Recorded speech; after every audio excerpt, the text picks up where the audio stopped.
Сәлем қыздар, қалдарыңыз қалай? Бүгін сіздермен осындай керемет голубцы жасаймыз. Ендеше кеттік. Бізге керек заттардың барлығы осылар. Барлығын сақтап турап, дайындап қойдым. Мінекей қыздар, жуамызбен кішкене құйрық турап, жақсылап қуырып алдым. Ал ендеше қыздар, қуырып болған соң картошка, сәбіз, қызанақ, көкөністер, тұз, қалауыңыз бойынша бұрыш, дәмдеуіш қоссаңыз да болады. Мен тек қана тұз салдым. Жақсылап қуырып аламыз қыздар.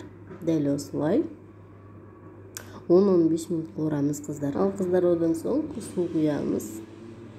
Су құйып 15 минут 20 минут қайнатамыз қыздар. Ол қайнап болам дегенше жуамызды, сақтап туралған жуа, қызанақ, мінекей күріш,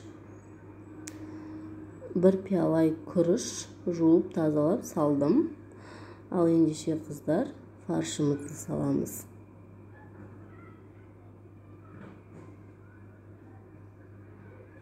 Мінекей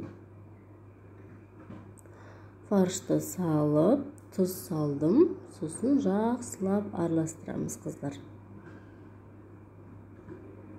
Міне, дәл осылай жақсылап араластырып аламыз. Енді міне, салмамызды ішіне саламыз, тәтті бұрыштың ішіне. Мінекей қыздар, қараңыздар. Қатты ішіне толтырып салудың қажет жоқ, өйткені бізде күріш піскен соң ісінеді.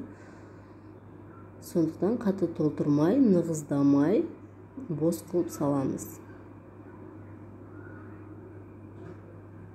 Барлығын дәл осылай салып алдым, міне қыздар. Енді сорпамыз 20 минут қайнап болған соң, барлығын сорпаның ішіне салып пісіріп аламыз. Міне, қайнап жатқан сорпамызға қыздар қараңыздар. Голубцыйдың барлығын салдым. Сорпа қанша көп қайнаса, сонша тәтті болады қыздар. Сол естеріңізде болсын. Мінекей, голубцыйдың барлығын салып,